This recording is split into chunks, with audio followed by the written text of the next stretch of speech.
Just to clarify, I was a journalist with Al Arabiya at the New York Times and the Daily Star, and was at Al Arabiya during a time when we were integrating the website into the newsroom. I was the managing editor of the English website and kind of just starting to think about how we could use social media in our web strategy. At the New York Times, I was there from 2004 to 2005 at a time when we still had an online news desk that had one guy in Washington who would write all the stories to put them on the web while the journalists went out and reported them. And during a transition to when they started to spend more money and try to get the journalists to become bloggers. And at the Daily Star, working on a regional newspaper, national newspaper with a regional reach because of the web. But I think that we have to recognize, what I want to talk about today is how do we actually monetize social media, and to have you leave this session today convinced that you need to be on social media if you're not, and that it is possible to monetize. In the last part of the 20th century, we started to talk about the 24-hour news cycle with the advent of cable news stations and the internet. But the 21st century is the 1440 news cycle. 1440 is the number of minutes. And this cycle is best measured in minutes, not hours, because of things like Facebook, like Twitter updates, and the instantaneous mobile platforms that allow us to get our messages out as quickly as we take them in. And the stories we tell about the most important contemporary issues of our time involve tracing the genealogy of where that first bit of information came from. For example, in the case of the Pakistan, the Al-Qaeda, Osama bin Laden raid, for example, the story became about that first guy who had tweeted something about hearing helicopters at 1 a.m. in a place where he didn't usually tweet helicopters. And we've incorporated this into our storytelling, and as journalists, we've decided that having that first bit of information matters, and that we're going to give them credit. So remember that. That's part of your choice as a journalist, to say that where that information is first reported, whether it's on social media, Twitter, or in the regular news, matters. The obsession with scoops that has dominated the news media for much of its modern history is not going anywhere and is only amplified in the era of the 1440 news cycle. This news cycle feeds off of mobile, video, and social that were once considered by the news business as separate audience or revenue categories, but now are better understood as various dimensions of the convergence phenomenon that is happening both at the hardware level, in terms of internet-connected mobile phones and devices like tablets that defy categorization, as well as at the content level, as news becomes multimedia, user-generated, and integrated into our social spaces. I have three main recommendations for the media professionals assembled here today. First, you cannot wait to incorporate social media into your news products. So if you don't have these platforms as part of your news strategy, you should do it quickly, because one of the things about this phenomenon is that being first is the way that you make money off of something, and as something becomes more adopted and everybody starts to do it, those revenue streams, I believe, will start to dry up.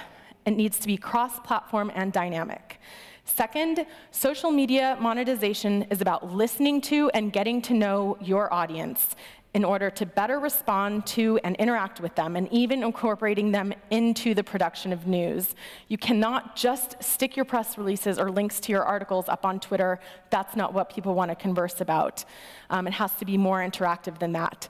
And third, that mainstream or legacy media, as we heard it referred to earlier, no longer has a monopoly on the field of journalism, and that trust and reputation are the true currency of journalists, and that's what makes something journalism today. So first of all, why do you need a social media strategy? First of all, we all know advertising revenue streams are drying up.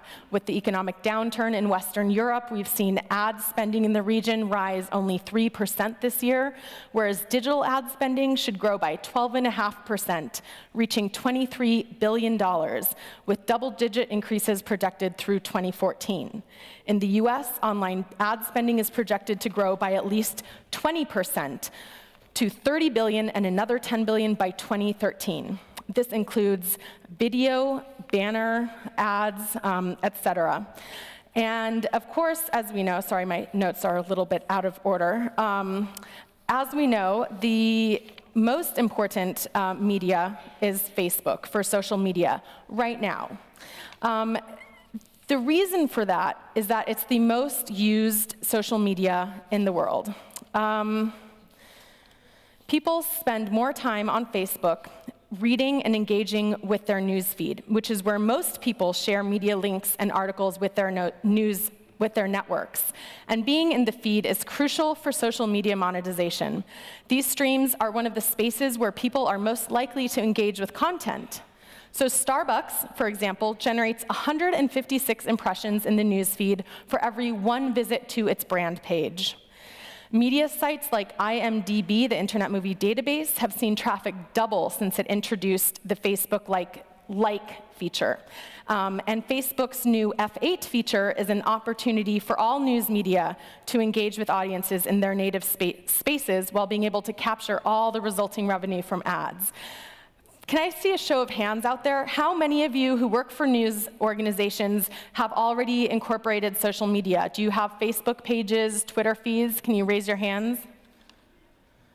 Okay, so it looks like it's only about 50%, which is pretty interesting given how ubiquitous and important it has become, which we've certainly heard earlier today in the debate over citizen journalists. Organizations that recognize that people are getting news from so many places, it can actually be a challenge to help them access, personalize, and consume this information. So one of the challenges, we've heard about clicktivism and hacktivism. This actually has monetary value for the news media. According to Facebook research on the value of a liker, the average liker has 2.4 times the amount of friends than that of a typical Facebook user. They click on 5.3 times more links to external sites than the typical Facebook user. This is monetization, especially when you have ads on the side there. 77% of Americans consume news online. Online is a hybrid medium, and as recent statistics show, YouTube is the first or second most popular site in nearly every country in the world, with thousands of videos being uploaded and watched every day. How many people here have YouTube channels for their news outlets? Okay, even fewer, and yet that is more popular than any other site, with the exception of Google, in nearly every country. News organizations that can harness this potential have a window of opportunity to increase ad-based revenue. Whereas text-based ads can easily be skimmed over or annoying pop-ups blocked or immediately closed, this is not the case with embedded video ads, which often lack the ability to fast forward through. Because they're optional, until someone figures out a way to let us skip those annoying embedded ads, this is a lucrative revenue stream. In fact, eMarketer forecasts that US digital video revenue will triple between this year and 2015, from $2.16 billion to $7.15 billion. The Wall Street Journal's new Wall Street Journal Live platform for tablets and internet TV can charge cost per thousand rates of more than $50, which is quite higher than the rates charged for text-adjacent ads. Social media is more interactive and engaging than traditional forms of advertising.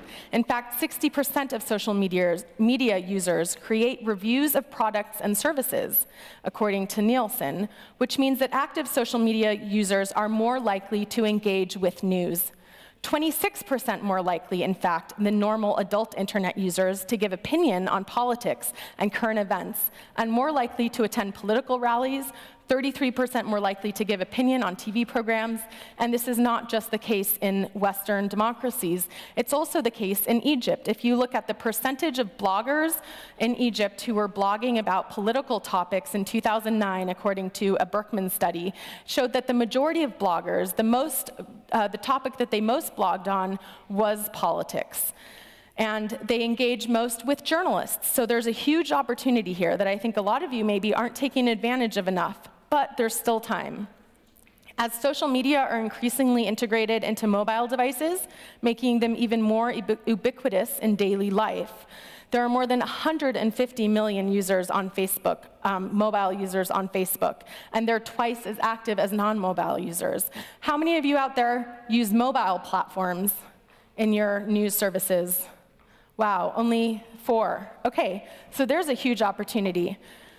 At Al Arabiya, we had a news service that was an SMS headline service, and it was a subscription-based service, and people could subscribe to receive headlines, SMS to them on their mobile phones. Now, the question is with Twitter, how do we monitor, is that still something that people are willing to pay for? But we did find that people were willing to pay for it. Not everybody. Twitter still remains a pull technology. You have to go to the site to get it. Most people don't have it automatically downloading to their phones. It's just too crazy with that. So there's still an option to make some money there. The Tribune Company is one example of a news organization that is monetizing social media by helping people access, personalize, and consume relevant information via whatever channel they want. They created a central repository for all editorial and advertising content and created dynamically generated newspaper-like layouts based on the content selected by the user and pay-as-you-go revenue model. The reconfiguration cost them far less than the $1.5 million they had typically been spending on a yearly basis. More news outlets, from the Huffington Post to the Los Angeles Times, allow users to log in with their Facebook profile, and some even require it. And by getting that, you get all of that user's demographic detail, and you can then target your news, your advertising very specifically and get a lot more out of your potential monetization strategy. These tracking tools enable content providers to track the social dissemination and circulation of their content by tracking how it is shared, reposted, tweeted, and retweeted. If revenue, as we talked about, is down in the US and Europe, it's actually growing in the Middle East and Africa because advertising has traditionally been less developed in these regions. And then thus the growth of traditional media, along with social media and online content, continues to provide ample opportunity for traditional revenue models. But adapting these models to online and mobile media means increasing transparency and circulation numbers, better audience measurement tools, and engaging with your audience. So how many of you who use Twitter or Facebook actually read and respond to user comments? Okay, so probably, like most people out there, you're using it to stick your content on, but you're not engaging in a dialogue. And that's what people really want to do on social media. It has to be more than just a platform. Social media interaction with your media content can help you tailor and target content and dissemination strategies in real time. Formal research, obviously, we know takes months and can involve significant investment, but many of these tools online with social media are free. Urban Outfitters, for example, use the Facebook like feature to determine product selection for users based on the number of likes it made, which makes it a very powerful personal recommendation tool. This idea of continuous testing is something that we in the news industry could certainly incorporate. And these personal recommendations via social referrals are a critical part of any monetization strategy. Studies have found that only 18% of people believe paid advertising, but 80% of people believe word of mouth. And social media is more similar to word of mouth than it is to advertising. News outlets would also do well to learn from their commercial counterparts in the business world, since consumer brand companies have been at the forefront of innovative uses of social media applications and monetization.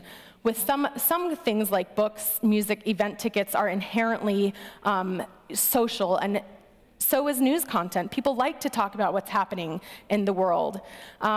This store called Tasty Delight created a loyalty program where customers turned over their Twitter account information, and frequent shoppers got a point for every $1 they spent, and an extra point if they post a message about their purchase on Twitter. 50 points got a customer a free cone or cup. So why not apply this to the idea for news, where you could give out subscriptions. You could monetize, instead of having people pay for each article, you could let them earn Facebook dollars or virtual currency. So I just want to wrap up by talking about just bringing up the issue of citizen journalism. In many democracies, the mainstream media and citizen journalism have created a symbiotic relationship. And with professional media actively recruiting citizen journalists and open source content and providing forums where these open source projects are featured and integrating them into their day-to-day reporting can help decrease the costs of running a news organization, and therefore is another sense of monetization. The media, as the fourth estate, assumed its role as the public's eyes and ears, but citizen and participatory journalism inverts this line of reasoning, calling you to be the public to be the eyes and ears of journalists instead. The BBC even says, "We want you to be our eyes," while CNN says its eye reporters are an invitation to share your story, be heard, and shape what CNN covers. So in conclusion, I would just say that it's this trend towards participatory, vested journalism in which the audience participates in the news gathering, editing, curating, and dissemination process, becoming an integral part of the production of news rather than just a target to be monetized. That is the true promising future of the monetization of social media. Thank you.